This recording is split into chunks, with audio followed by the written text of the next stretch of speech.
जब से इंडिया गठबंधन बना है तब से ही गठबंधन का चेहरा कौन होगा इसे लेकर कयास लगते रहे, लेकिन कोई नाम सामने नहीं आया।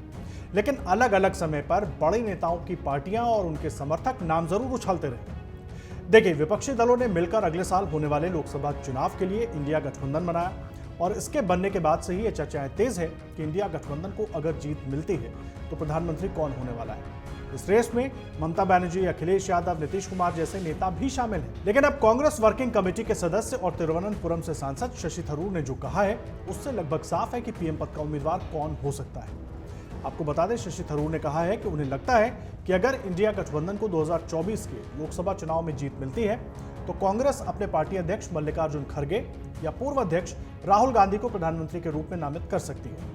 थरूर ने कहा कि अगले साल के चुनाव में विपक्षी गठबंधन की वजह से हैरानी भरे नतीजे देखने को मिल सकते हैं। इंडिया गठबंधन के बीजेपी के नेतृत्व वाले एनडीए गठबंधन को शिकस्त देकर केंद्र में सत्ता में आने की पूरी संभावना है। थरूर ने यह भी कहा कि अगर खड़गे पीएम बनते हैं तो देश को पहला दलित पीएम मिलेगा। थरूर केरल की राजधानी तिरुवनंतपुरम में टेक्नो पार्क में प्रोफेशनल्स के साथ बातचीत कर रहे थे। उन्होंने कहा कि अभी हमें इंतजार करने और देखने की जरूरत है। हालांकि शशि थरूर के पीएम पद के लिए किए गए इशारे के बाद अब यह देखना होगा कि क्या विपक्षी गठबंधन इंडिया में शामिल नेताओं की तरफ से कोई प्रतिक्रिया आती है या नहीं। साथ ही थरूर ने यह भी कहा कि मुझे लगता है कि एक बार रिजल्ट सामने आने पर गठबंधन होने, ना कि कोई एक पार्टी होने की वजह से उन दलों के नेताओं को एकजुट होना पड़ेगा।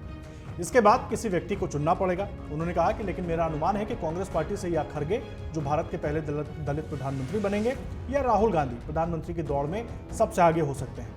थरूर ने यह भी कहा कि उन्हें जो भी जिम्मेदारी दी जाएगी वो उसे पूरी ईमानदारी से निभाएंगे। लेकिन अब यह साफ है कि जिस तरह से इंडिया गठबंधन में बार बार नामों को लेकर कयास लग रहे हैं, उससे यह दावेदारी इतनी आसानी से कोई भी दल छोड़ने नहीं वाला, फिर चाहे वो गठबंधन में शामिल छोटे दल ही क्यों ना हो। अगर आप ये वीडियो YouTube पर देख रहे हैं तो हमारे चैनल को सब्सक्राइब करें और बेल आइकन को दबाना ना भूलें। अगर आप Facebook पर ये वीडियो देख रहे हैं तो हमारे पेज को लाइक करें।